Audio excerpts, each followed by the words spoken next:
Hello and welcome back to the KaameelDotA channel. Tonight we're back for some more VS Gaming Community Shield action with Bravado Gaming taking on APG.Dot Academy, and I'm joined by special co-caster Mr. Demonik. What do you think about these two teams going into this match so far tonight, Mister?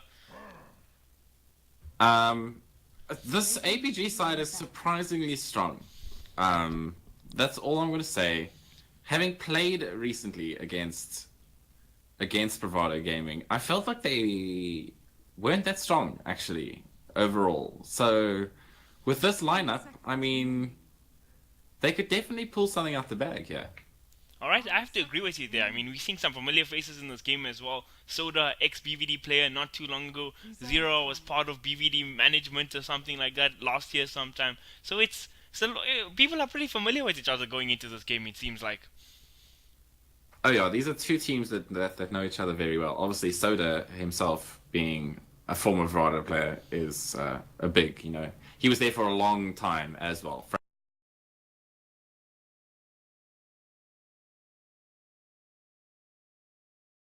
Shimmy that was had a couple of weeks back. So he's off his fresh departure. He's found a new home in this Aperture Gaming side, which has a lot of actually Bravado Gaming veterans. Zero played for the famous Bravado Gaming side that was Emotion that didn't lose for years.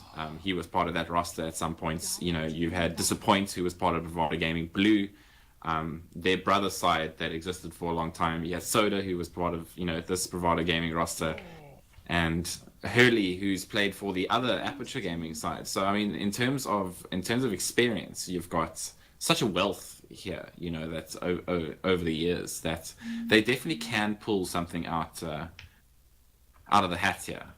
That is a very good point to make. If I'm not mistaken, Duality was a sub for Bravado or something like that as well. These teams go quite some way together. Now, just looking into the drafts, we have a Husker ban and a Bristleback ban from VVD, and APG with the more Tree and Protector Warlock ban. So both teams taking different stance in bans here. But yeah, that's interesting. Husker ban first ban. Maybe that's like a comfort pick for APG, a strat they like to go for. I think it's more that they wanted to keep something else in the pool. Like this way, they managed to get, if they banned the Darkseer, then they wouldn't have be able to go the Darkseer Slardar combo as their second pick combination. Which is obviously something. I mean, they immediately picked it, so it was obviously something that they were hoping to get. So I think it was more a strategical wanting to keep things in the pool than a mind game more than anything else. Unless they had a bad experience against Huskar and hate that hero. Some teams just do that as well, which is the thing. That is a good point to make, and I feel like this is kind of a bread and butter Bravado opening. They really like those, like Darkseer Slardar, Darkseer Bara, even like a Darkseer combo with a Disruptor in the first phase is something they really tend to go towards. And yeah, they're getting their bread and butter, and APG responding with a Sand King and a Rubik pickup. So that could potentially be both their supports, or that could be an offlane Sand King. We have to wait and kind of find out. Yeah. It might be an offlane tanking. They may want to just put it in. Mostly now, in this day and age, we sort of see it tend towards that sort of support role. Interestingly enough, a Clockwork has just not been seen in this first phase. One of the most popular heroes is patched by a long mile. I mean, his ability to interrupt team fights, to interrupt the things like, especially against like Darkseer and Slardar, who don't have the best mana pools until a little bit later in the game, to get those, to get a cog off or two against those things with like a windlace and boots is just completely interrupts that lane. So I'm really surprised that they do that. Maybe they might go back for it in the second phase, and keep that Sand King as support. Maybe go off lane Clockwork, or try put some pressure onto the safe lane, because RDK is generally who you want to shut down on the Bravado Gaming side, right? That's the key to winning them. You've always got Impact, who sits like very close to RDK and make sure that he has the best safe lane that he possibly can. Yeah, So I think that's the idea that I think APG fully know that that's sort of the strategy at the moment, for Bravado Gaming. So I think that's what they're going to be trying to do in terms of their draft. and that they've already got some good heroes to do that. You got like a Sand King, which even in the offlane position is really strong against most melee cores as well. Rubik, one of the better, more underrated ganking heroes, I would say as well. And yeah, this game is looking pretty hot so far. Now I'm interested to see what Bravado and okay, I was gonna say what they're gonna pick, and they go immediately for Impact's Disruptor. So they got the full Doxia Slaughter Disruptor combo that they love so much. Yeah, I mean, this is a pretty good team fight, to say the least. You've got the vacuum into disruptor combination with the Slardar Crush just to make sure that they don't get anywhere. You've got the Glimpse, obviously, into Crush. Glimpse is strong at all points in the game. Really good against Sand Kings and that kind of thing that'll try to get away from you, especially if you have very good vision. So, all in all, those three heroes just work really well together. You're going to follow it up with a Sven. So there's your physical damage to go a little bit with the Slardar's minus armor and your lockdown. And a surged Sven is just horrifically hard to deal with, because one of the things that Sven is sort of his weaknesses is that he can get kited, right? But if you just surge a Sven and he just runs at you at 5-2 move speed, there's not much you can do about it. You just sort of have to pray that you have a Glimmer Cape or one of the members on your team that has a Glimmer Cape and can save you. Oh man, I actually like BVD's draft quite so much at the moment. They have a good mix of team fight. They have the Roche control with the Slaughter. They have that Flash Farmer in the Sven. Their draft is really balanced right now, and yeah, I'm interested to see what APG respond with. They did pick up the Juggernaut as well, which is maybe one of the better carries to like deal with the Doxia in lane, especially as a melee hero. And he's also pretty good at controlling the mid-tempo team fight. So I think it's going to come down a lot for APG, like how they play this mid game or how they transition into the mid game. Yeah, I mean, Juggernaut is a hero that actually does okay against the Doxia.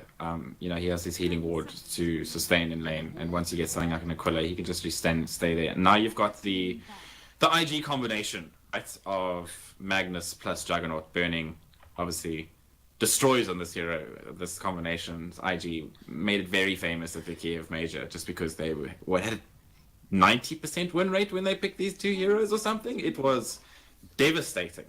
But and that's good BKB lockdown for the Sven, right? Definitely. And a potential Shadowblade / the other item that I now forget. Four staff, Blake Dagger, Shiva's God. It's just a good utility hero, and all in all, so yeah, this Magnus pick is pretty cool. Good pick, especially if BVD are running something like a aggressive dual lane with the Doxia and the Slaughter. It gives Magnus quite some space there in the safe lane. I mean, Sven Disruptor can kill a Mag, but it's not the easiest hero to just bring down there in the safe lane. So Magnus is one of those heroes that really likes to have that better start in lane. And with the Sand King Rubik roaming around, I think APG's draft has some merits to it as well. Yeah. We might see. I mean, the Sand King the Magnus might just decide to go bush from the start. I mean, unless he gets the support that he needs from the Rubik Sand King, right? But then that opens up Bravado Gaming to punch it up a little bit in the dark, in down bottom against the Juggernaut. If they send the Slardar down there, just send the Disruptor to spam lightning, top. Send the Slardar down, put some iron shell on him, and send him to go bash and stun a Juggernaut. That's horrific times for that Jugger. He's not going to be able to get too much farm there, right? So it's going to be interesting to see how Aperture decide to play this laning stage. It's going to be fairly important. I wouldn't be surprised if the Magnus just goes safe, gets into his bush, gets a Quelling Blade and tries to do his best from there, maybe with a little help from the Sand King, maybe some stacking from his supports. But we'll see how things pan out. And finally, the Veno ban. I actually really like this, that they were looking for a good fifth hero, and Veno, just one of the also just he picks in this meta. He is filthy disgusting at the moment with his wards. And I like this actually. The Sven pick. That is, the Medusa pick. That is an interesting pick to say the least. It's kinda good against like heroes like Slaughter and Sven that want to jump into you. But damn, this game could be going right into the 60-70 minutes picking up that Medusa. I mean, Medusa is not known for ending games fast. But yeah, I gotta agree with you on the Veno ban as well. Like, it's just a hero that's been disgustingly popular in this like 7.60 D meta, I think it is. Like Veno and Necrolite as well. It's just those two annoying heroes that sort of are a big part of the meta right now, I would say. 10 seconds remaining. Yeah, I mean that gives them sort of the tanky core that they needed in the front line at the moment. Really, like Sand King, Rubik, Juggernaut, Magnus. These are not cores that are generally standing at the front there. Medusa, however, is, and he has that useful ulti up against the Sven and the BKB, which can stop them. And they respond with a sniper. So sniper not really affected by Medusa's ulti too much. And all in all, pretty good for the most part. That's a pretty good answer. It gives them the sort of long range DPS that they needed to stay safe from both the Juggernaut and the Medusa, and is a backup DPS to the Sven. So pretty good drafts from both sides. They have answers to each other. It's going to be ultimately up to the team fights, I think, at the end of the day. And we're going to have to keep an eye on this Medusa's farm. If she gets a little bit too far behind against the Sven and the Sniper, things could go horribly wrong here for Aperture Gaming. That is a very good point. And actually, pointing out something else in this game that now that all these heroes have been picked and ready, it seems like Filthy Frank is back on the 4 position. I know he was playing mid for Bravado, but it looks like Mikasa's playing the sniper and Frank is on the slaughter. So I'm great to see him back on his natural position, so to call it. It's going to be interesting to say the least. Yeah, that is an interesting change. Mikasa obviously has been playing the offlane for quite a long time, so to see him now put into the mid role and Frank back on his support, where I felt like he was really shining for most of this year so far, actually. So to see him back on that support is going to be an interesting change. We'll see how Mikasa adapts to that mid lane. Most likely just going to be against Zera, trying to farm up as much as he can on that Medusa. So we've got definitely an interesting sort of set of events unfolding here. Definitely. But yeah, I think this might be a good game for Mikasa to break into the middle lane. Medusa versus Sniper is just more trading farm than anything else, so it's not too bad. Like his first middle game in competitive that I've seen so far. He was playing carry, in fact, a little while ago for Bravado during the Ballistics Masters. But that was quite some time ago, like maybe 3 months ago. Prepare for battle. Even longer. But now, the game is up, the game is ready. Quick smoke, quick TP out from Frank. Oh, he hasn't even committed his smoke yet, but he is here, has 2 wards available. Oh, he commits 1 here in the middle lane. Pretty standard ward. And Rubik puts a ward here in the bottom lane. Scouting out the entirety of this lane, actually. What the stairs? Oh, this is classic Filthy Frank. You're gonna have to put up with chat wheels the whole game. Goddamn emotes.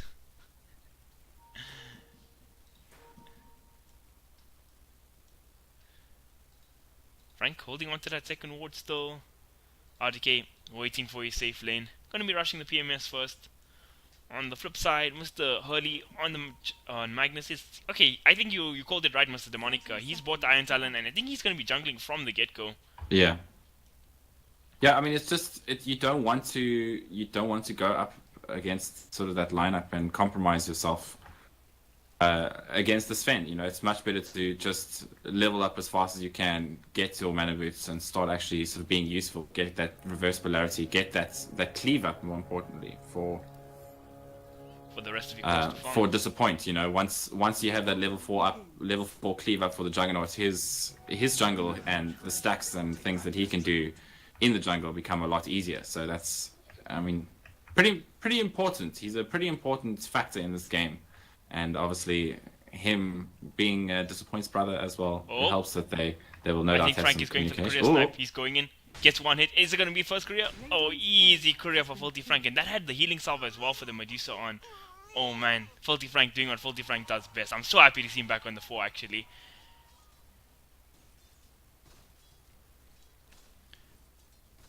Yep. Yeah, that's cheeky, but he knows that salve is coming out. It's something that almost all mid players do. Obviously, he is a pretty good mid player himself, so he knows that that's going to happen, and being able to read it, and now causing some trouble for Hurley. He is, and yeah, gonna have to sit around his tower here. Now this is usually my concern when you're playing a offlane that just goes straight to the jungle, right? You free up so many of the lanes that, I mean, Frankie just coming in. Look at how much harass is actually doing to Mr. Hurley and the Magnus. It's not the easiest time for him. Frank still charging him down. No levels in sprint just yet, so it should all be good. On the flip side, this Sven is still more or less free farming. Juggernaut, similar story. None of these lanes are all that much too contested. Yeah, I mean, this is pretty standard. I'm quite surprised that the supports haven't rotated at all to help out Hurley with this Frank problem. Soda now finally getting here, but Frank having high ground in that instance is being able to. But now Sanking rotating as well. Can Duality get off the stun? He has it available. They don't want to commit for this. Lakers seem to be going. They get the stun on Frank. Could this be first blood? Frank with a 2-man stun though. So that should stop all moves in their track. Sniper throwing out a shrapnel now as well. Oh, they're still going for this. Duality gets off another stun on Frank. But he's just a level 1 tanking. Just doing some good harass to the 4-position slaughter on the enemy team.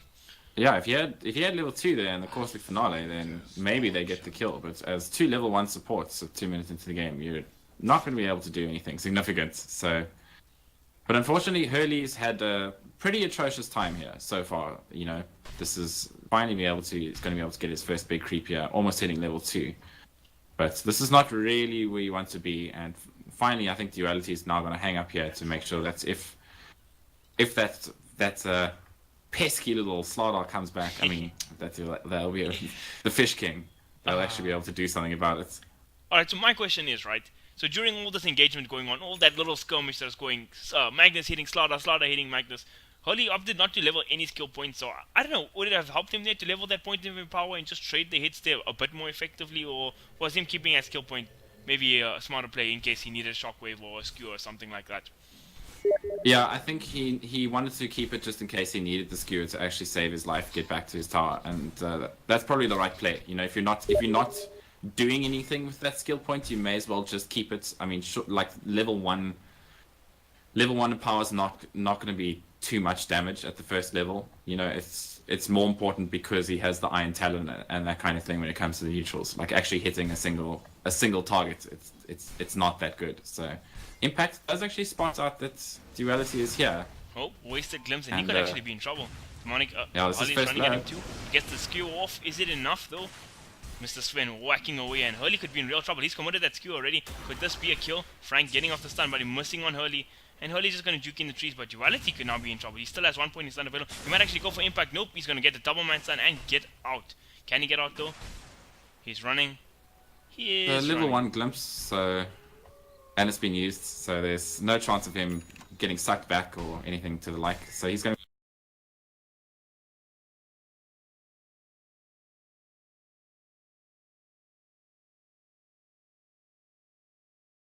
Okay. In the mid lane, it seems like these two heroes are just trading farm, as expected. 17 and 4 and 9 CS for the Sniper, 12 and 4 CS for the Medusa. Nothing fancy going down here. Although Mikasa is winning this lane pretty hard. He's almost got his level 6. Zera still sitting at 4.5. Not too Yeah, for the Medusa. like, both of these heroes don't have the best last hitting damage. I mean, Sniper has, I think, the ever so slight better animation, obviously, than the Medusa. So Mikasa being able to do work here so far, Zero just being perhaps a little bit sloppy, but it will get easier as he gets level up in that snake, just being able to farm out the waves and being able to keep that Sniper sort of at bay. And it looks like we're finally going to see the rotation. Oh, So smoke we can want coming out. to- Soda there's gets gonna off be the a list. Can they bring him down? Oh, Barrel Strike comes out now. Zera smacking away, but he's... Sniper's still standing. He's got a Fairy Fire available. Oh no, he doesn't. But he puts on a tree in taunt. And Mikasa, he's still standing. He's hitting away now. Shrapnel's come out. Is it enough though? Can he bring anybody down? Frank's even in the area now. He gets off the sprint. But no, Duality quick with the stun. And Frank, he's just going to be forced to back away. No casualties just yet. 5 minutes in. 5.5 minutes in, and we don't even have a first blood. Not something you see every game. I mean, did he tree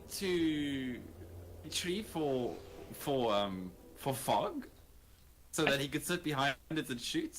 I think that's what he did. I'm not sure if he wanted to do that and tango, and then just panicked when he didn't actually click the tango properly and sat behind his tree.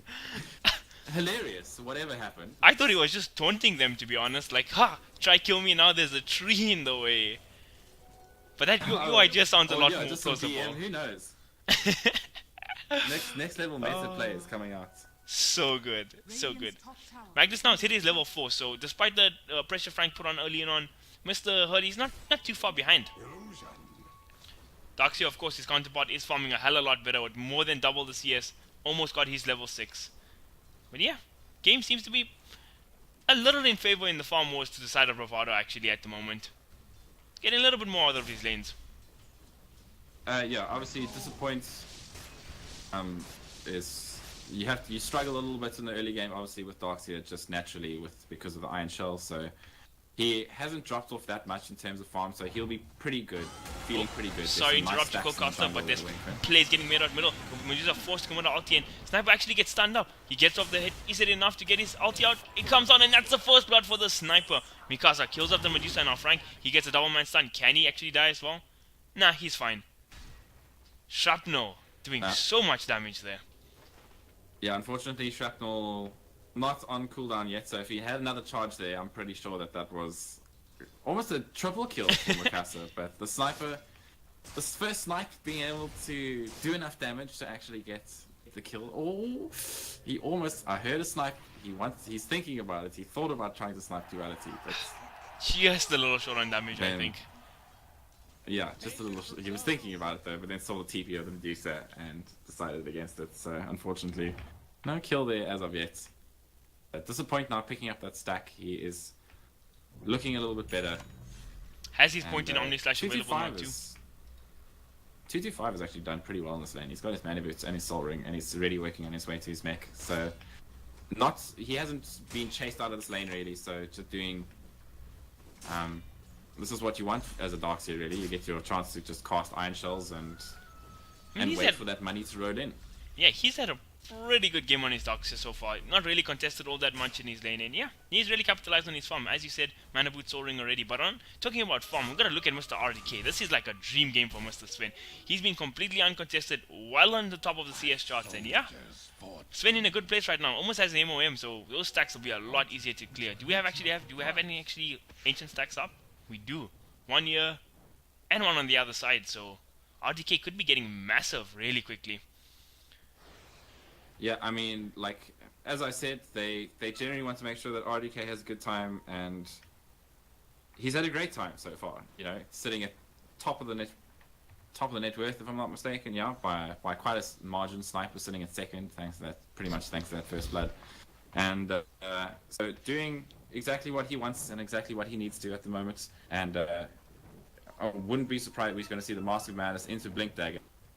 And I wouldn't be surprised if that's sort of the timing that they want to start to get going here as Bravado Gaming and start taking some map control, because that's what you want to do against the Medusa. Here we go. Looks like he's going to be farming up the stacks, and I don't know if you noticed, but Mr. Filthy Frank got the double stack here, getting the Ancient and the Medium Camp in one go while picking up. I mean, I love to see that kind of efficiency. Sven going to come with the God Strength here, and he just cleans up the stack of Ancients actually. Whoa! Easy farm for RDK. Yeah, and let's put him in. The network lead just getting bigger. So going for Saiyan Yasha as well, and yeah, he's still got that Ancient stack waiting on the other side. So farmed is he, and farmed he will get at the moment, sitting almost 30 ahead of everyone else. That's 83 CS at 10 minutes into the game. That's pretty disgusting, actually. That's where you want to be as a carry. For sure. Now Frank just sapping this XP in the top lane, capitalizing on his Sven's absence. But yeah, it's interesting to see. Disappoint has had Omni Slash for quite some time now, but he's not opted to leave the lane, just opting to rather passively farm the bottom lane, not committing to Omni Slash just yet. Which is, I don't know, where do you draw that line? Because you see a lot of pro teams, they commit for, once they hit that 6 on Juggernaut, or they hit that 7 rather, they let maybe one of the supports take the XP in lane, and they usually go for the other support and look for a gank. So why would you say Disappoint is not doing that sort of thing here in this game? Like, generally you want to spend your mana on exactly what he's doing now, which is the healing ward and or spin, just to keep out these waves, make sure that Darkseer has no chance to actually get any sort of farm. Which is what he's having to do, right? So he has to commit to the spin, and then he takes so much damage from the Iron Shell, eventually, that he has to commit to his healing ward, just to heal up a bit and be able to sustain in his lane. It's pretty much the life that the Juggernaut has to lead, just because he's been left alone down here and there's no support to help him out. If he got a +1 down here, maybe send the Sand King, who's sitting at level 3, does have that level 2 Burrow Strike now. Or even the Magnus. I mean, the first RP just to kill a Darkseer is not the end of the world. You know what I mean? It's only 11 minutes into the game. They probably won't have a team fight for the next 2 or 3 minutes. So why not? For sure. I have to agree with you there. Now, it does look like I have a couple of heroes here in the bottom lane. Soda, still looking for the pick, but without some mana boots here in the bottom lane, Disappoint doesn't even have mana for his Omni Slash, so I don't know how killable this Darkseer is right now. 225 picked up his Chainmail as well, so he's pretty tanky on this Darkseer. 1000 HP, 13 armor. That's just 11 minutes in, so Yeah, Darkseer, not the easiest kill on the map actually right now. Medusa seems to be buying into drums as well. Not the most common item build you see on a Medusa. But yeah, it's not a bad item this game by any means.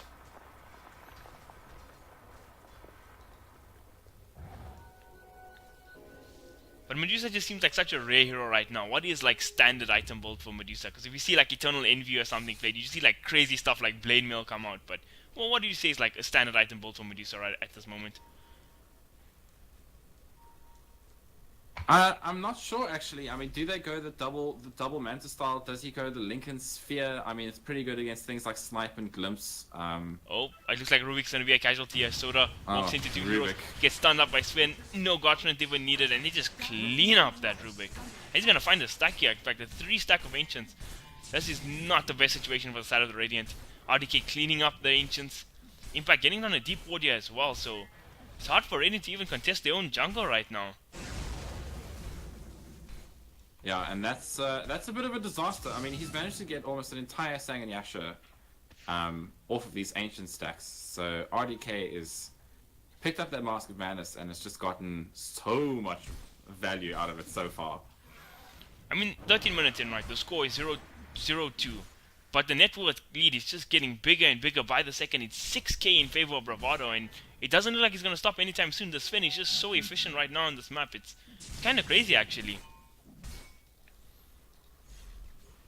Yeah, I mean, you talk about efficiency, and RDK is showing you how to be efficient on that Sven. Obviously, they've left Frank now in that in the top lane, just to get some farm. So he's almost got his Blink Dagger, so he's almost ready to go in that regard, sitting at 1,500 gold. Because the Sven can do his own thing, right? He can farm these Ancients. There's no need for him to sit in that lane where, if they're going to be sort of quiet like this and not sort of go ganking, is you may as well give the support that lane, so that he gets the levels and items that he needs, so that by the time they actually start team fighting, that's going to be disgusting, right? You're going to have a Sven with Sang and Yasha, most likely a Blink Dagger, and you're also going to have a Blinking Slardar and a Darkseer with a Mechanism, because he is pretty much just he has it now. He's now got the creep, so he has already finished that Mechanism. So the next sort of 4 to 5 minutes, I think, is going to be go time for Bravado Gaming, and that's going to be scary, because this Sven is farmed.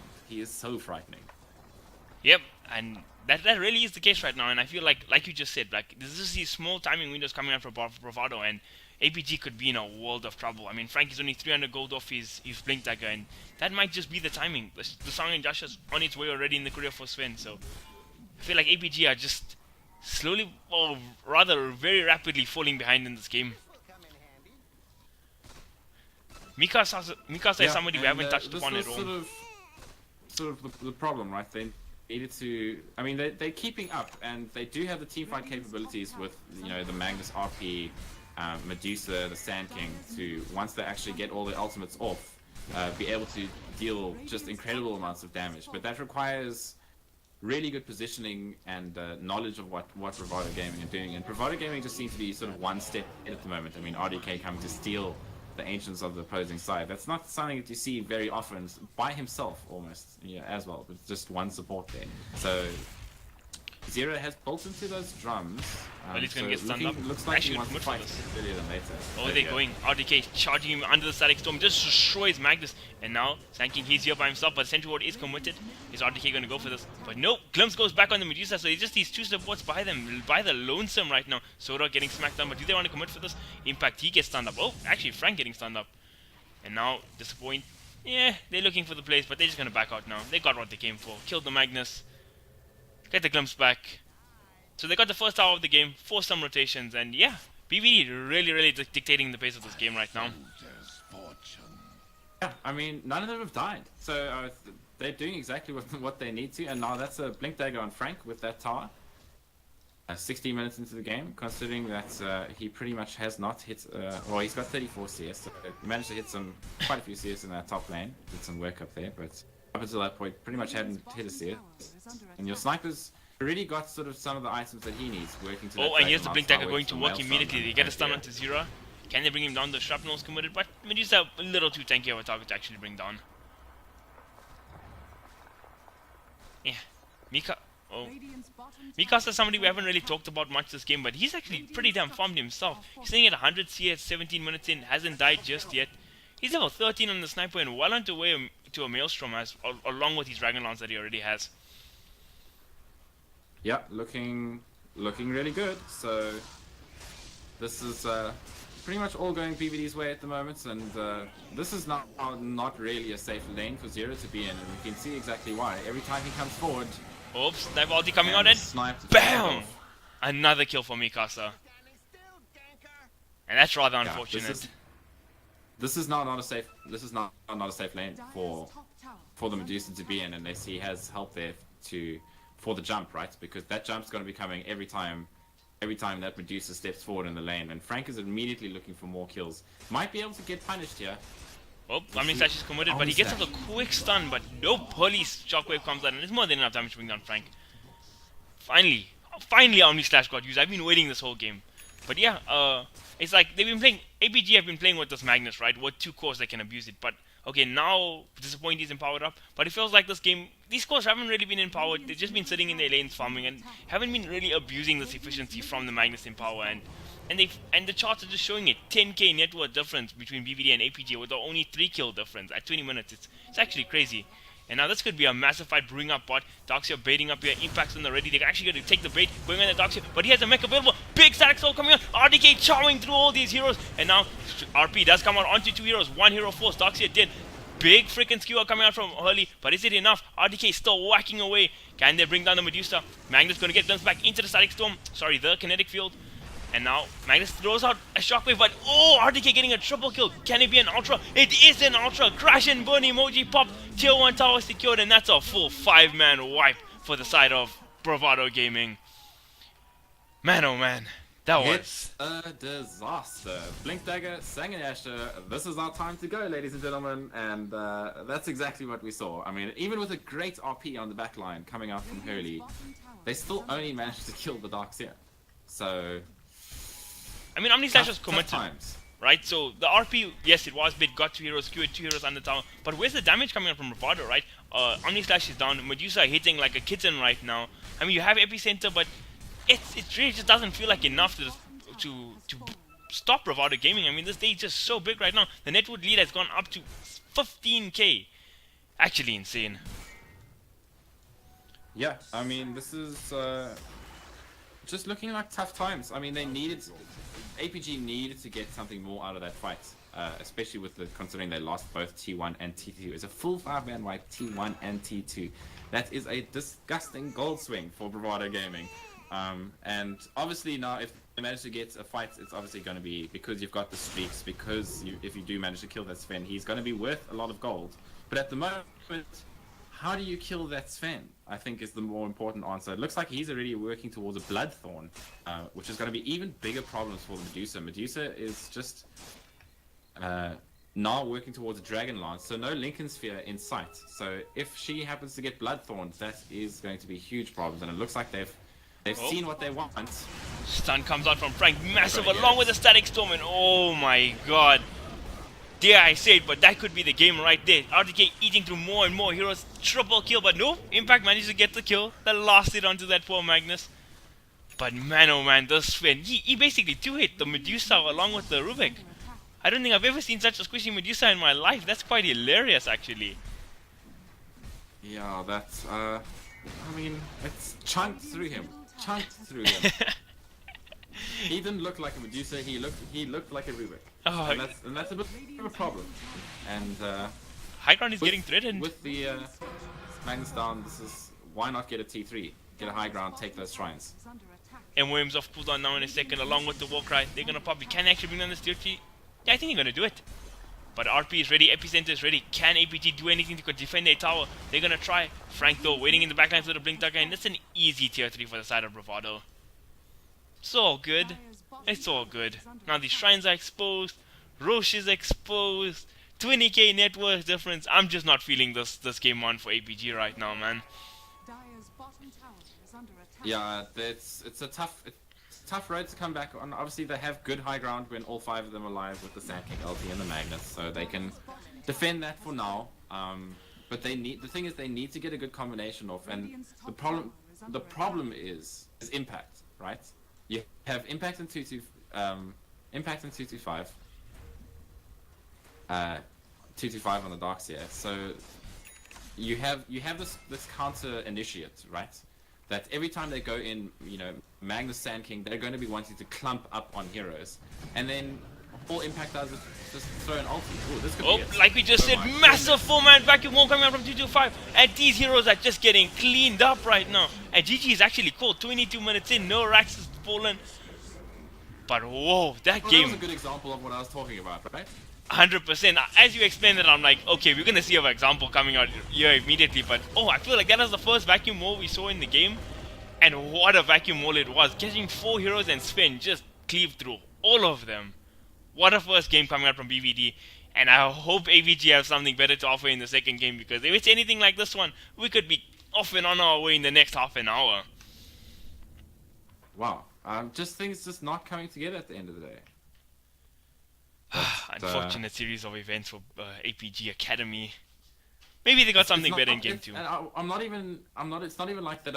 I'm not a fan of their draft either. I think their draft had good potential, but Bravado Gaming just got so much out of that early game that there was just nothing that they had left in the tank.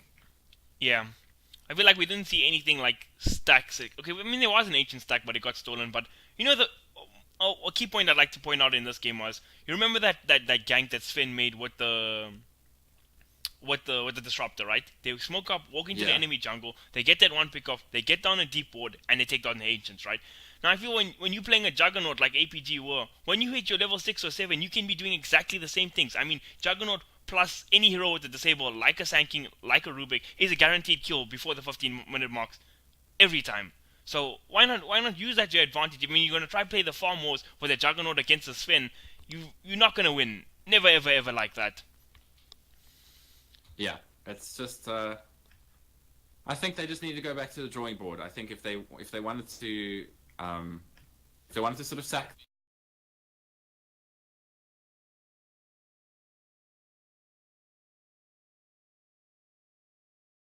time in the world like he did, so that by the time it hits the mid game, the Juggernaut actually has the farm to reply to the Sven. But unfortunately, that didn't happen.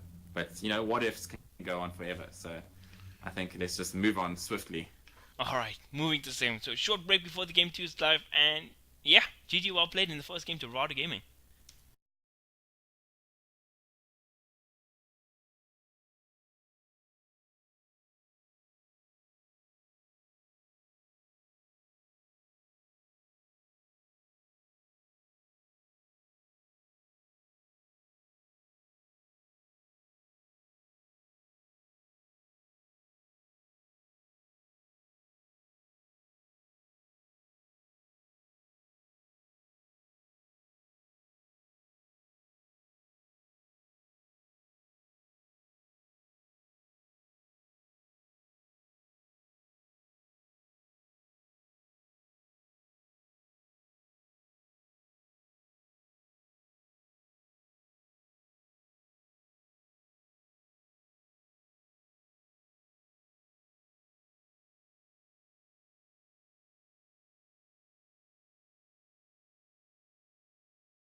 And the second game of the BVD versus APG Academy game is now live. I mean, to sum up last game, it was like a freight train and a kitten on the train tracks. It was that bad. It was, yeah, Feels bad, man. it really does. But Feels bad. I have faith. I hope APG have a different strat up their pocket to kind of deal with what Bravado threw at them from the first game. But BVD going straight for the big picks, picking up Legion Commander right from the get-go, actually.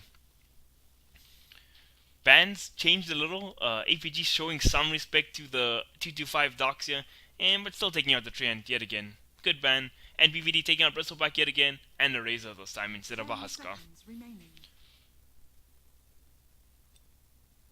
5 seconds I remaining.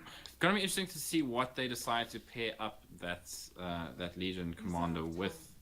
Generally, I mean, it is just a strong laner in general, so does okay in almost all circumstances, and doesn't mind going to the bush either. Can do just fine. Thanks mostly in parts to that the moments of courage. So yeah, good pick. Doesn't reveal too much about their draft. Legion Commander can fit into sort of almost any lineup really. So just keeping things open. Darkseer does get banned this time. So obviously Huskar not important enough for this game. Well, it was actually Bravado who took out the Ascar last game, to be fair. But yeah, that is good respect from APG taking out that Doxia. It's a hero Bravado runs so well and so much. They've had a lot of experience with the hero, so that's a good ban. But yeah, the Legion Commander, I mean, heroes to pair up with it. We do still have like a Wisp in the pool if Bravado like to run that. That's always a good combo. Legion Commander with IO. Yeah, and this lane almost they sort of had to pick the Warlock here, right? Legion Commander Warlock is a disgusting combination with the Fatal Bonds. 10 seconds remaining. The Fatal Bonds into overwhelming odds just decimates teams, right? Yeah. I've seen it just absolutely explode teams. But For sure. Radiant so they sort of actually needed to pick it. But interestingly, it's what they banned last time, right?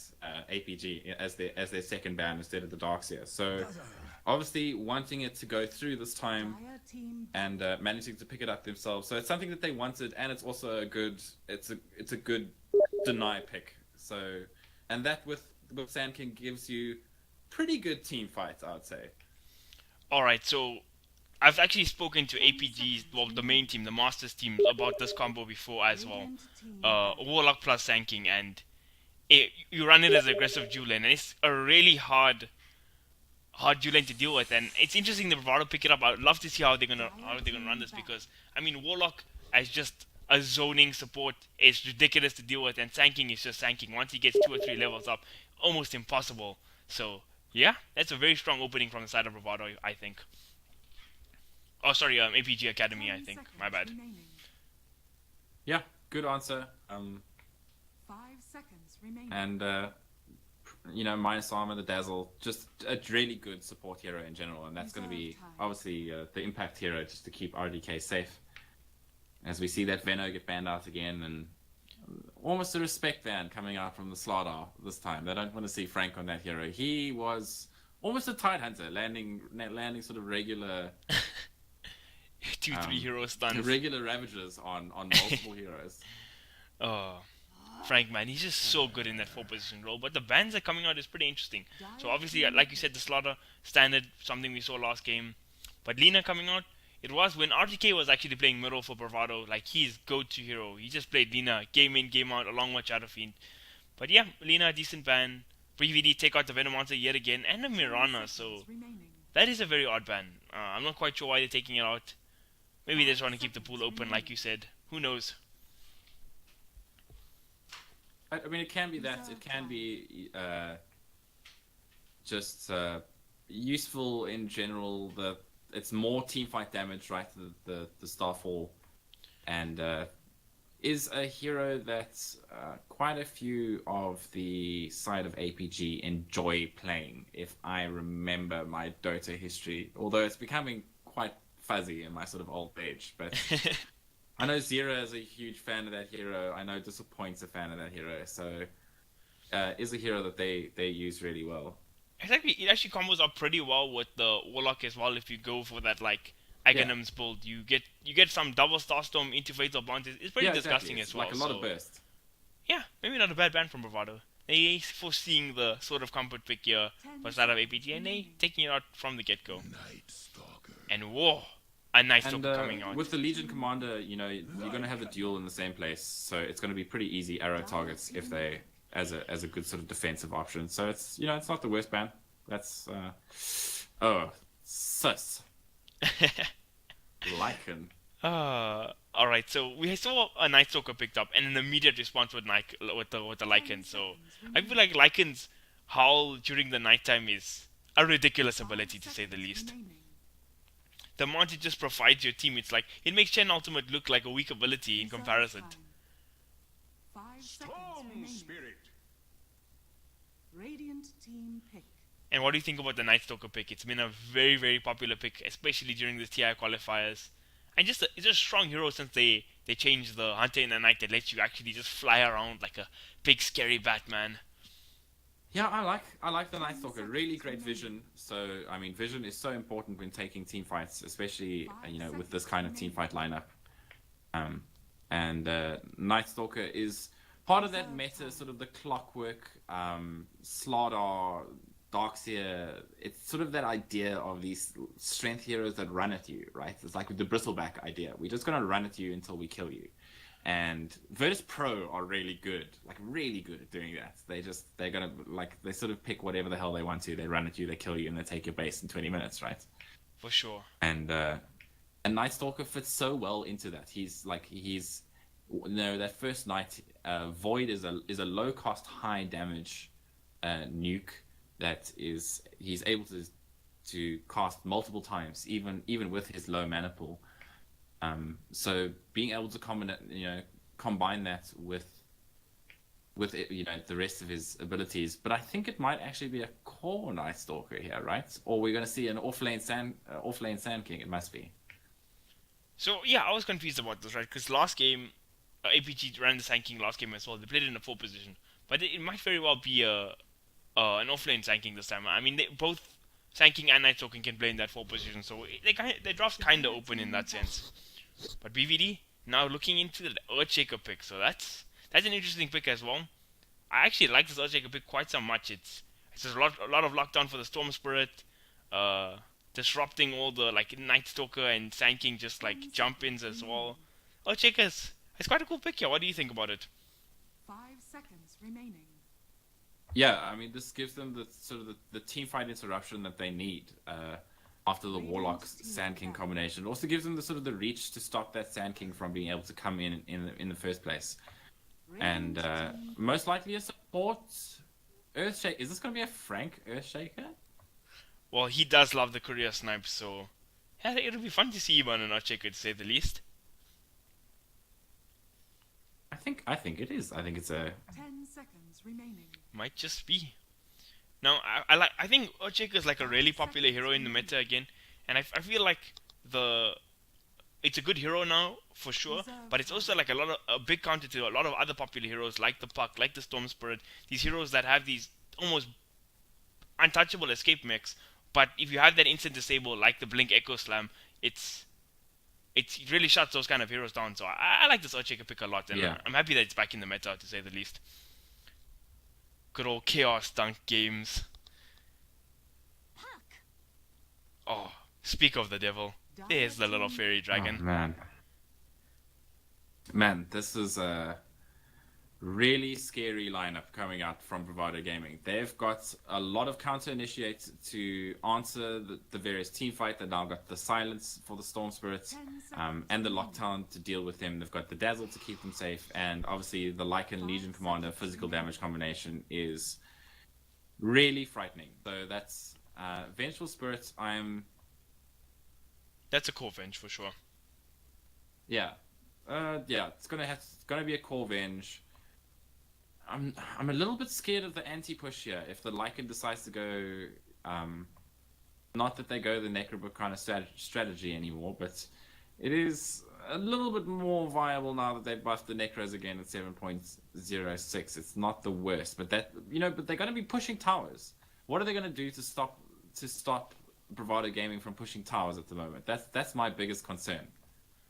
That is a good concern you have, and yeah, It is an interesting draft from both teams, but I feel like this puck pick here at the end is really clutch for Bravado because what looked to be a team fight skewed lineup that 5 seconds APG had, remaining. I think the puck completely changes the table because puck is a hero that can get the jump in and just if you just hesitate for one moment, puck can blink it there, get the silence off, gets the dream pull, and then the fight is completely turned. So yeah, this puck pick could seem to be a very very clutch hero coming into this game. Yeah, I really like that last pick puck. I think it's going to do incredible work this game, and it gave them the secondary team fights issue sort of answer. So they don't have to rely solely on the Earthshaker to sort of get things done in their team fight arena and the Legion Commander. It also just gives them a little bit more on the burst department, right? You've got the puck Earthshaker being able to get in there and actually deal the burst to someone that Legion Commander is dueling. For sure. And yeah, quick smoke outs coming out from Mr. Soda. He smokes TP. He's got 2 wards available. And we just see where he's going to commit them actually. Is he going to commit a lane ward here behind the tower? That looks like what he wants to do. And yeah, he does. Commits it here in the trees. That is an interesting ward actually. I don't see that ward all too often. It doesn't give bad vision. I mean, it's going to be able to tell them if they're sort of running towards the bounty rune and if they frolicking in the forest there for the most part, but it's not going to keep him too safe in the lane if they decide to go slightly more aggressive. So I'm interested to know why. I mean, obviously it's better to put a ward down that doesn't get dewarded, right? That's 30 seconds 100% left. true. Like it's better to have some vision than no vision. For sure. But obviously dewarding is a factor when you put these early wards down. That's why most sort of new players would just sort of stick a ward right here, right? Just because that's where most people would put it, and then it immediately gets dewarded in almost every single pub match that you've ever been in your life. Smoke is ready. Ooh. They want to go. They want to contest this rune. Can they find the Lycan? Lycan's backing away pretty damn fast. And okay, they're going to get the rune though. They're going to bully out the rune. And they're going to actually run an aggressive tri-lane with this Vengeful Spirit. So how they're laning this is something I like quite so much actually. I feel like, oh actually, is the Night Stalker just going to leave? Yeah, he's going to leave. He's going to do his own thing. So it's going to be a dual lane of Warlock Venge against Lycan Dazzle. How do you think this lane goes? Just in the sense of predictions before we watch it actually play out. They need to bring the Night Stalker in here. He can't really leave. They have to deal with and make sure that Impact doesn't have the ability to stick around here and harass them out. Otherwise, I mean, it's the right idea, right? Shut down the Lycanthrope. This is how you stop the push. Make the push never happen. To stop the Lycan from farming, and it gives them a slightly better matchup in the safe lane. Sand King does okay against the Legion Commander, just thanks to Caustic Finale. He's going to be able to sort of at least until level 6 be able to hold his own in this lane. Yeah. So that's not too bad. But I feel like I'm not sure the Night Stalker's thinking about. Maybe they were just worried. I think that's why he's here. Look, I'm thinking the same thing. He's right next to the courier. He's just worried about the freaking Filthy Frank snipes. He's worried about Frank. That's exactly what he's doing. Oh no, he looked far too deep into it. He's just looking after Frank.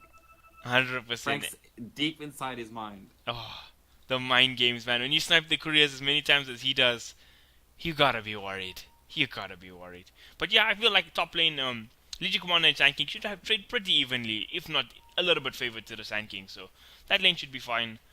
So how much pressure can they actually put in the bottom lane? But in the middle lane, though, I think Mikasa should have the advantage in a pure 1v1 matchup. Puck should beat Storm Spirit in most cases. Obviously, depends on player and such. The Storm's at a slight sort of disadvantage just because of the nature of Puck's abilities, and having that silence is so good against the Storm Spirits. But for the most part, Zero should be able to get his farm. I wouldn't be surprised if they try to get some. Oh, he has used his phase shift here. I mean, Just getting some harass. despite what we're theorizing, Zero is destroying this lane. He's 6-1. The harass from Night Stalker obviously helps, and Puck's forced to commit his healing salve already. So yeah, lane not off to too bad of a start for Mr. Zero and the Storm Spirit. But Hurley... No, but Hurley Wow. Forced to pop his salve as well. And Legion Commander Man never. Oh, 225 cancels the salve as well. Oh man. Talk about putting salt in the wounds, and now plays are Bottom getting lane, made. though, But Impact's in trouble. can they bring him down? But lovely stun coming up from Filthy Frank, and now there's a point he could be in trouble. Nah, it's all good. That was close though. That was close. Yeah, good stun coming out from Frank, and we've got the tri-lane situation. Oh, sort of, man. good I miss this kind of old-fashioned Dota. fisticuff. Yeah, main was, Screen classic. I mean, this boy's not getting all that much farm, so I think the Night Stalker making an appearance here is an important thing. He's sitting at only 2 CS. Lycan, not all that much ahead either. Forces committing the Howl now as well. It's all good though. It's all good. Pop kicks himself up a region rune as well. I was going to say that 225 does have options against the Sand King. Obviously, press the attack is a debuff, and overwhelming odds is a powerful spam and cheap spam in itself. So he does have the power to spam out here, and we saw exactly how much damage that can do early. Just taking incredible amounts of damage in this top lane. He has to be really careful running under regen really quickly. He's forced to pop the clarity, but he has no HP regen left. What is coming in the career? Oh, he does have a healing staff coming out, so it's gonna be and yeah, he should have the regen. He should be okay in this lane. I mean, he's trading farm pretty equally, minus all the regen he's had to commit. Duality, still 1 minute 10 seconds away from the nighttime, and this Night Stalker could be a real menace on the map. But yeah, I think he'd want to get his level 3 before first nights, just to get that level 2 into the void. It's such a massive damage spike. It goes from 90 to 160 damage, right? It's 70 damage. yeah, that So actually is crazy. Hey, Oh, it's one of the best scaling spells in the game if you take a look. But Oh. Frank may actually be in trouble here this time. he does have the stun No, still I available, lied. and with Just gonna Dazzle and walk it off. Howl, he's still at half HP. And check, he's a tanky fish, or tanky little Earthman rather. Not an easy hero to bring down. But they're contesting the stack. Oh, he gets the deny on the range creep. Alright, Frank is a legend. What a player. Hilarious. But yeah, just Oh, Mikasa missed the actually first finally blood getting here. that kill in the mid lane. Yeah. Zero was sitting pretty low, just trying to get as much farm as possible. Has managed to keep even up until this point. But now that Mikasa's level 5 has that level 3 into the orb, that's exactly the sort of advantage that he wanted to do. And has now abused. So now he's got the level advantage in this mid lane, and this is trouble time for Zero. This is when I he was a supposed to be stacking jungles. I was about to say actually, because there is that window as well when Puck hits the sick and level 6 and Storm hasn't, and you could just kill the Storm Spirit. Like, if he's just harassed a little below full HP, you can go for it. So I'm really interested to see how Mikasa plays it in the next like minute or so into this game. He's already putting the harass on. Yeah, that's He's almost got his 6 actually. Can he bring down Zero? He's smacking away, but oh, Frank with the the stun. oh, Filthy Frank. What a player. Oh, the haste rune as well. Hasted filthy Frank. Oh man, that was a nice play. Yeah, hasted filthy Frank went down into the managed to get that beautiful stun, and now Mikasa has decided to use his ulti on duality, but realizing after that he doesn't actually have enough mana to follow it up with no bottle charges as of yet, so he's just gonna walk it off. What? As, 225 does finally manage to kill Hurley, so Bravado again getting the early stage that they wanted to. And even in this bottom lane, I mean, RDK is sitting not at the top of the CS charts, but doing significantly better than Disappoints, which I think is not where you want this lane to be going.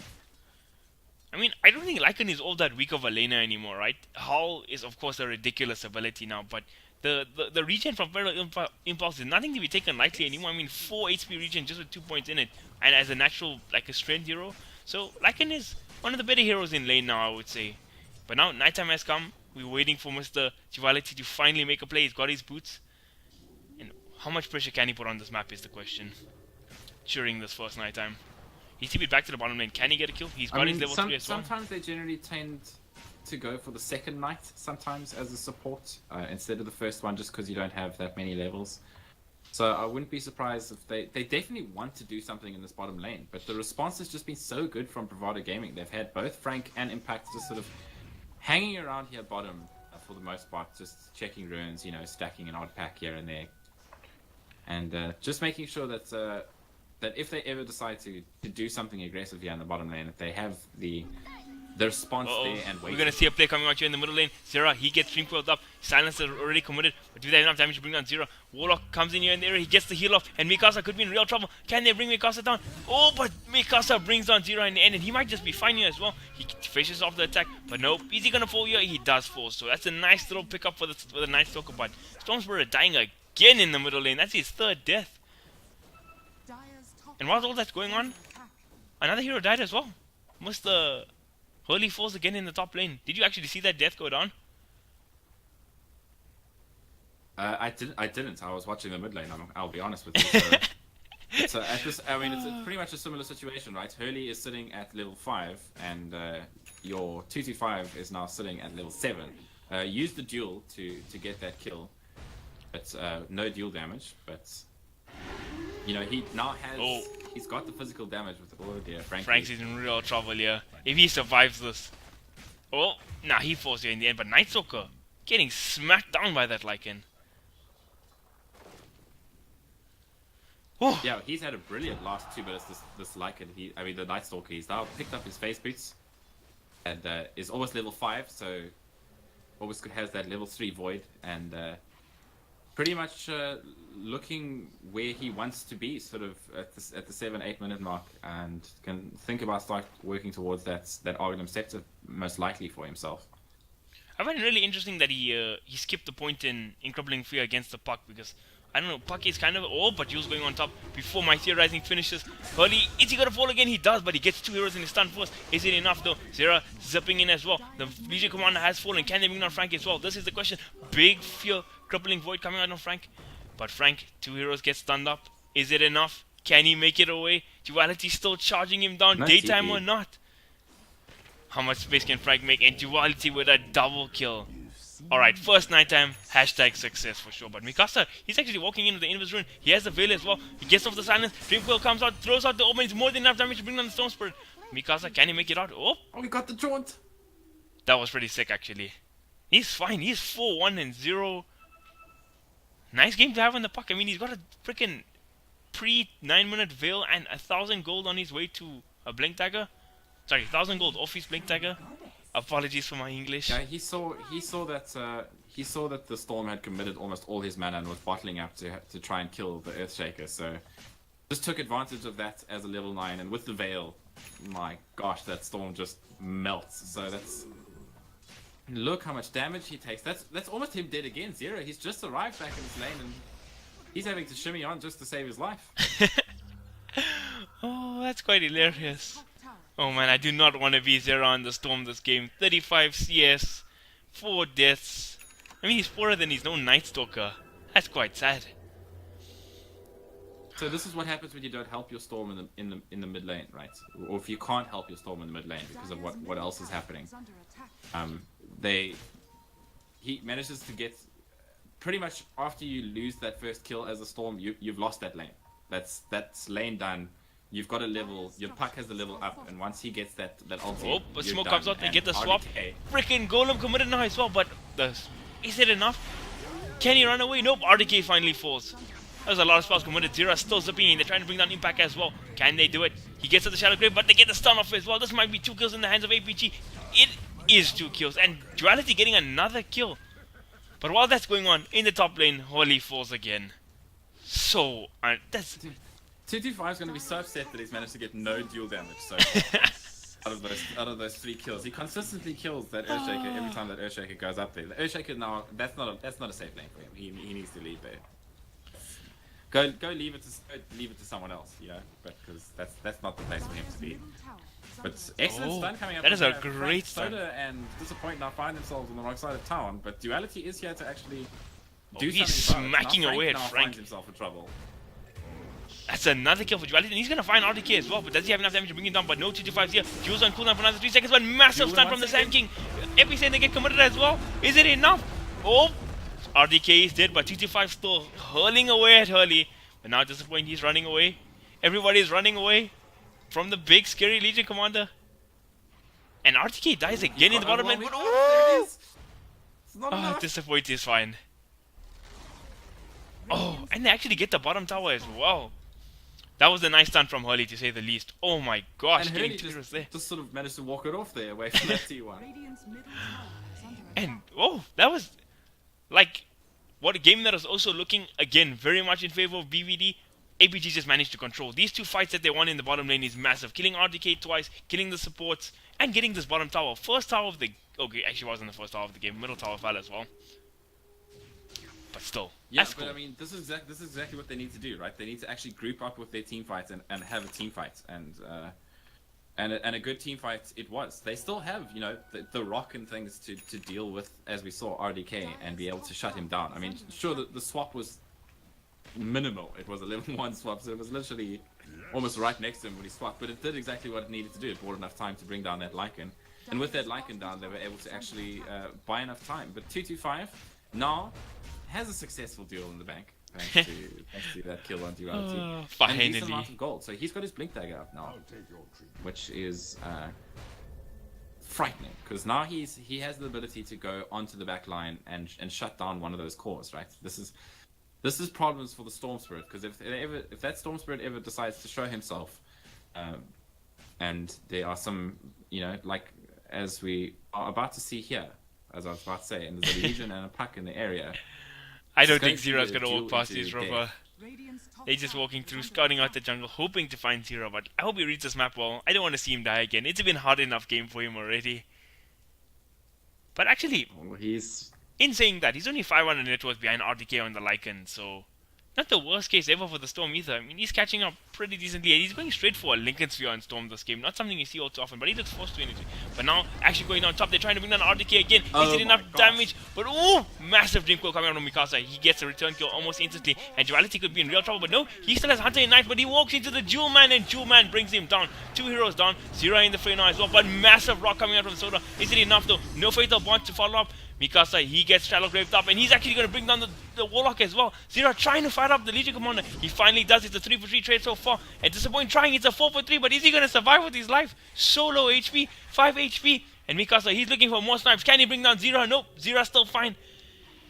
What an epic battle. And Mikasa, he blinks into the trees. He has a TP available. Is he going to run away, or is he going to look for the snipe? I think he wants a kill. Oh yeah, he's He wants a kill. He has mana for the orb. He throws it out. Nah, he's not gonna find Zero. Whoa, that was a hard fight.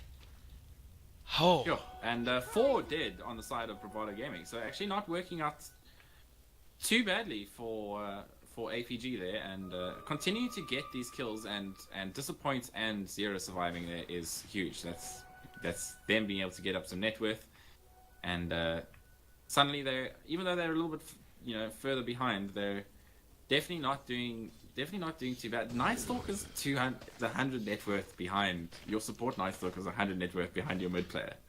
I mean, Which is he's, not the best. he's but only it's 500 definitely- net worth behind RDK this game as well, so it's not like even a Yeah. shot at Zero. This guy is just massive. He's been involved of freaking 10 of the 12 kills, and he's got 6 of those kills, so I mean, he is having a good game to say the least.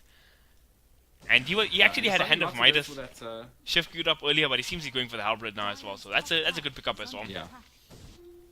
I like this, just being able to negate one of the 2 heavy physical magic damage sources, either during the duel, because Night Stalker won't get dueled too often. Hopefully, he's generally not going to be the source. I think they'd probably pick a more important target like the Storm, but you know, being able to Hellbird something like that or the Lycanthrope, who's pretty much reliant on hitting people to death, right? For sure. Hellbird is a very strong item against those kind of heroes. Lycan's actually going to get found here. They're going to go on him. They get off the silence. It's a really strong silence in the lifetime. Hurley gets a stun now as well. And can actually bring on RDK again. Zero with the massive zip in, but not quick enough. Shadow Grave going to buy some time, but I think RDK is going to fall here. Oh, massive overwhelming odds coming out from 225, destroying Storm Spirit and the rest of APG. Can he get more? Dreamcoil getting committed as well. Soda falling on the backlines. Hasn't he fallen yet? No, he's still surviving. Disappoint gets off the stun, but is it enough? He's missing an upfield chance, but Mikasa finally getting the kill. Can he make it out though? He blinks on the tier 1 tower. He falls, so he's a 3-for-3 trade yet again. Can they get more though? Oh, APG taking these fights a lot better than I think they were going to go. I mean, did you see that overwhelming odds? Yeah. That overwhelming odds. I canaped a little. I'm not gonna lie to you. It did a frightening amount of damage, but and combined with the Veil puck combination afterwards, they instantly went from full HP to absolutely nothing. And from that on, it was just a sort of, I don't know, like a Frank is being naughty. Is he gonna get a kill? Oh my gosh, he's got a blink dagger. Can he do it? Oh wait! Oh, solo kills that Storm Spirit, but it's going to cost him his life here. Hurley gets the blink. They're making the plays here on Frank. Is it enough though? He's actually juking still, but they get the vision from the minus armor from the Venge. Is it enough? Yeah, Frank falls, but that's definitely worth it. Killing the Storm. Death number 6 for 0. It's a disaster. Hashtag worth. Dire's That Definitely. is so worth it for your. He's got a blink dagger. Frank. I mean, man, he is one rich Earthshaker actually. Oh, poor Zero on the Storm this game. But yeah, I mean, Tough game, man. Feels Yeah. bad. really does. But don't worry, he has a Night Stalker to carry him. He has freaking Soda 429 on a Warlock to carry him. This game is going good minus the poor Storm Spirit. Looks like a BVD want to I smoke actually up. like the fact that he's dumped the idea of a Bloodstone, right? Which is generally what you'd want, what most Storm Spirits would get. He's died enough times to justify not going a Bloodstone here, right? Because this might happen for the rest of the game. But Instead decided he's to in just trouble blink here. the sphere. They get the Oh, blink, they yeah. get the jewel on him again. This could be death number 7, but a massive Warlock Golem coming out in response. Is it enough though? These heroes running away, 225, not even affected by this. Fatal Bonds are not, and that's death number 7 for poor Storm Spirit. Oh, Zero just can't catch a break. Wow, man. He had his whole team standing around him. Rock committed to try and save his life. No luck. Still dies. Oh man. 225's got a blade mail now. 48 damage at 18 minutes into the game. He's the second Oh, biggest man. hero on the map, minus Mikasa's Yeah, gigantic puck. He's a raid boss at the moment, pretty much. He's dealing 250 damage a hit. So, not too bad. I mean, that is with Hull, but still, I know what you mean. It's massive. He's going for Yeah. BKB next. And I mean, once you have that blink, like he has blink blade mill pre-20-minute marks with face boots, a full magic one. He's in like god tier zone for Legion Commander standards And, right now. and he is going to be held in the team fights, right? So he's going to be hitting you for 250, and any damage that you dealt to him is going to be reflected thanks to that blade mail already. And we're going to see another little naughty little play come out here. Frank cues that enchant totem to make sure that they're going to kill this, perhaps kill Disappoint this time. And oh dear. They blink in, they commit, they Venge getting destroyed here. Another duel win for 225, and he's sitting on 62 duel damage prior to the 20-minute mark. Okay, that's a respectable amount. Alright. Plays looking at Mimedio on Storm Spirit as well. RTK gonna hit in, can he get a crit off? But not even necessary, he just gets destroyed by the puck combo. Dire's top tower. Oh man, this game was looking better This for Veil- APG. Veil turns out to be a pretty good item. I mean, this game was looking better for APG, but This man, oh Storm- man, these two cores just getting destroyed here almost instantly together. Not the greatest thing. Dire's top tower. Well, this is what's going to happen once they had their core items, right? If they shut down the Storm like they've done, he's not going to be able to have the jump to be able to get far enough away from these blink daggers. And Vengeful Spirit's not generally a mobile hero as is, right? So now starting to work towards the Dragon Lance and Hurricane Pikes. Up until she gets that 4-staff is quite a slow hero in general, and not one that's generally trying, you need the phase boost to even get anywhere, get close to people, and doesn't have a good attack range either. So when it comes to fighting against the Bravado Gaming side, it's difficult, to say the least. I mean, like you say, right? Let's say hypothetically in this top fight or by the tier 2, if Storm gets a zip away, I mean, RDSK still has like 10 seconds left on his shapeshift. He can just run the Storm Spirit down. It's just like, that's the difference right now. It's just crazy actually when you think about it. And that's what Dota is at the end of the day. It's these tiny things. Oh dear, disappoints. Alright, massive Echo Slam and Epicenter coming out, but oh! Frank returns at Echo Slam. Is it enough though? Zero, he's zipping in, trying to bring down RDK and he's like, Lycan gonna commit the shapeshift. He has Shallow Graved up, he's got an armlet available now too. He's smacking down Disappoint. Disappoint gets the swap out, and that's 3 heroes dead. Oh! Zip coming out from Zero as well. Can they actually find impact?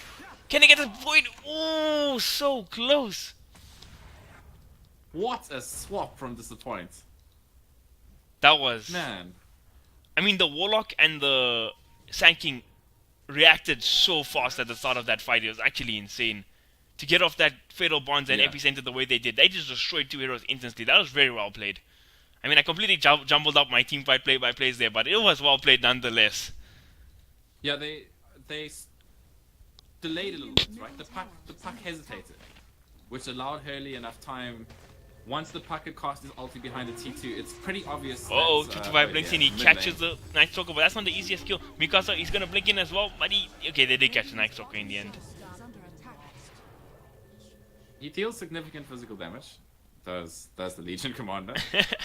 But, 76 once, fuel once damage the now. puck went in, they knew that that it was the same thing that had just happened to him the last time he died, right? So this time Hurley was prepared for it and was already casting his ulti once that puck ulti had gone down. So once the Legion had blinked in, Hurley was like, "Cool, I'm waiting for you this time, friend." Scan gets committed, but can Dyer actually do anything to contest this Roshan? I mean, he's falling pretty fast. Dazzle keeping them sustained. And this could be Roshan in the hands of Bravado and in the Lycan's clutches, more importantly. But at least this time the net worth disparity not that bad, sitting at just 3k, 22 minutes in. We've already got a longer game than we had. I was about to say, And they the didn't even previous make it series, to the 22-minute mark last game. But yeah, even net worth, like you said, 3k, not all that bad. And they're really playing this game a lot better. Teamfight execution has been on point from APG Academy. It really has. But now, Yeah, let's and see. and you know, like the other cores, I mean, sure, Zero's having probably one of the worst games or a game that he'd rather forget, let's just put it this way. But, you know, the other cores and the other supports of APG are not doing too badly. I mean, the Warlock's got a minus. He's sitting at 6.2k. You know, you've got Hurley, who's got a Blink Dagger now, and a Soul Ring. You've got Duality, who's almost actually he has picked up the evasion and is well on his way to getting that Heaven's Halberd. So he's almost there, actually. So, I mean, the other cores of APG are doing well. It's just this poor Storm Spirit. Swarm Spirit. Oh man. Got now, the Samael treatment at DAC from 2016, right? Where we went 0-7. But let's see if they can come back to win the game. Sumail thought he deserved it. Now, insta committal of the ulti from the Lycan. Not quite sure what RDK is looking for. He's looking for Hero here in the trees, in fact. This is a sneaky play. But now, Mikasa, he's going to blink in. He hesitated, not managing to get the silence off just in time. But Frank throwing down the Echo Slam. Is it enough? Zira, he's stuck here on the high ground. He's committing. He's just fighting up. He thinks he can do this. Can he zip down? He does zip away. And the first hero to fall is the Sand King. But Warlock Fatal Bonds coming on. Is it enough? Golem gets thrown on. RDK still standing. He still has his Aegis. In fact, it's a 2-for-1 trade so far. They bring down the Golem. Tier 2 dropping pretty fast. And yeah, the Sand King falling right at the start of the fight. We missed his absence. I mean, sorry, he was missed in his absence, to say the least. Yeah. Yes, he was. But I mean, good play from Zero, managing to stay alive in that fight, buying his time until the last moment to get the heck out of Dodge. And again, not the best initiation coming out from Bravado Gaming. Just a little bit messy, you know, trying to. But obviously, they were under smoke, so I think realizing what was happening and sort of blinking in, and it was a little bit of a mess. But they managed to get through it, to get that T2. And Aegis hasn't been used, right? And Golem was used. So Golem is now down. I wouldn't be surprised if Bravado Gaming just group up again once their ultis are up and try to push high ground here. I mean, they've got everything that they need, really, I think. I mean, 225 has just finished up a Black King bar as well, so he's more than scary right now. But yeah, like, I felt like Mikasa just hesitated a little bit in that last fight. I mean, he blinked in almost instantly, but where was the coil? Where was the silence? A bit delayed. Maybe I think he was actually waiting for the Storm Spirit. Storm Spirit instantly used. No, Storm Spirit doesn't have a Yule. Somebody used the Yules. I'm not sure who. I think it's the Puck. So Puck used their own Yules. Okay, that's interesting. Because I think she... Oh, alright. Okay, that's all fine. It worked out good in the end. They got the tier 2, so let's not fixate too much on that, I guess. Night Stalker. Has he finished up his... Okay, he hasn't finished his Halberd just yet. Sort of trying to farm up his Aghanims as well. I think he's got enough gold for it. That's why he's up his Aghs. Has he? Yeah. Deciding to just forgo the Heaven's Elbow and try to go straight for that Argon Scepter for the vision. I don't mind it. I mean, either way, these are two good items for him. So, Actually, in this case, I really don't like Aghanim Scepter, right? I mean, it's all well and fine you have vision for these fights, but if you can't win the fights because you just a Night Stalker with vision, I don't like it all that much. But now, RDK, he has a DD run, and Frank with a massive Echo Slam, but quick stun count coming out from Hurley. Is it enough though? RDK committed his BKB, and he's just chomping through everything. That DD run, doing so much in this fight. He's still diving. Can he bring that Duality as well? He's trying. Duality, no more levels in... Sorry, cooldown on Crippling Fear, and now they're just going to hammer away at this Rax. Warlock does have buyback, Storm Spirit does have buyback, and they might be forced to commit it here. These Racks are falling faster than they think. It's just falling. Might they just sack this one Rax? I think they do. Meteor Rax. yeah, you would have to sacrifice so much to try to defend this Rax. I mean, is it going to be worth it? Now, perhaps. Now that the Warlock's up, in 5 seconds time, you might be able to save this T2, but look how much physical damage is coming out. I mean, it's crazy. Agent Commander's got 104 damage, one in duels so far. The Aegis just expires now on the bright side though. Yeah. So maybe, just maybe, Mikasa getting, Hurley getting a 3-man stun, followed by a massive chaotic offering as well. But is it enough? Fatal Bonds gets thrown on. But G25, he's just man fighting. He doesn't care right now. He has Will available. Massive quill, 2-man quill coming from Mikasa. Is it enough? But Legion Commander does eventually fall. Zero dipping in, but Epicenter coming on as well. 3 heroes dead for the side of Bravado, but they did claim the second melee Rax. Oh. Yeah, I mean, 3 down, Lycan does survive, so not a complete disaster. And I'm sure that they'll be happy, fine with what's just happened. They're doing what they need to do, just getting the Rax. They might just want to wait for the next Aegis before they do so. Mikasa sniped the courier with half an Aghanims on it as well right now. That's so sad. They're going for... they're not going to catch this buck. I don't think so. It's fine. Oh, they're still going. Hurley blinks in. He has Barrow Strike available. He's waiting for vision. Oh, he's stunned through the face shift. And Mikasa is going to be fine. The great escape. The Houdini. TP's going back. That's the combination of level 4 phase, the Yules, and Blink Dagger, right? It is disgustingly hard to try and kill a pack when you have... Oh, dear. RDK with the bash. No chill was given that day. He's running. He's still looking to actually get the Dream Kill on. Oh! I thought we were going to see another first hit bash coming out there. But Zera's fine. He's ups out. So whose Aghanims was actually on the courier there? It was like completely like half a Nikes. Maybe Night Stalkers? Maybe Warlocks? Night Stalker or the Warlocks. Either way, it's a sad state of affairs. Yeah, that is a sad time. I'm actually not sure. I mean, both of them are heading towards the Warlock. As we see some phallic symbols go out. This is Frank just biding his time in the forest. He's built up a Shadow Blade. So he says, I'm a carry now. And is... I mean, he might be able to find a sneaky little snipe there. Look at these wolves giving so much vision here in the base. This could be a do-or-die moment for the side of APG Academy right now. Bravado gathering up to push this tier. There's the last lane of Rax.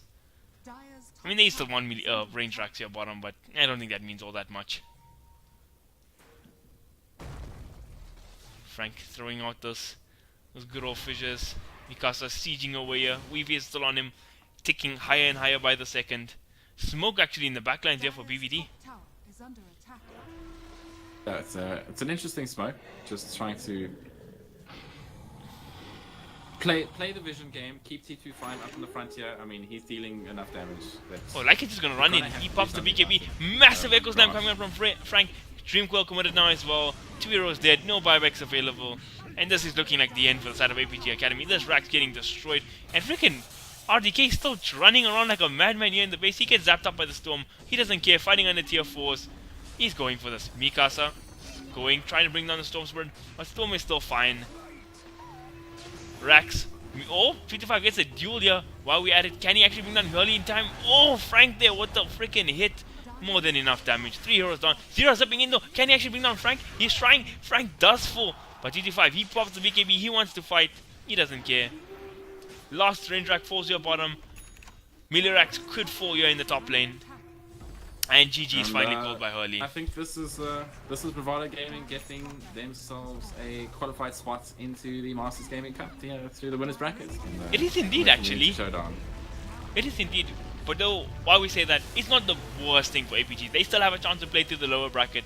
I mean, there are still some tough teams there. But yeah, we'll see. The second game, they put up a much better performance against the side of BVD, though. Props to them. They did. They played more towards their lineup, which was the team fight. They had some better options now, and some more sort of bigger options in the Sand King and the Warlock opposed to the Magnus, last time. So better fight, but unfortunately, just two of their lanes really lost. Right, the Sand King lost very badly in that top lane. Storm Spirit, I think Zera, this is a game that he would fast want just to leave behind and never look back, right? So having lost those lanes that hard, it's always going to be really tough for you to come back. So they did really well, and nothing really well to them, but unfortunately that early game just turned out to be too much of an advantage. Yeah, 100%. But yeah, I gotta thank Mr. Demonik for co-casting with me tonight, and I gotta thank all of you guys who tuned in to stream. But now it's time for us to have a break now. Thank you everybody for tuning in. Good night.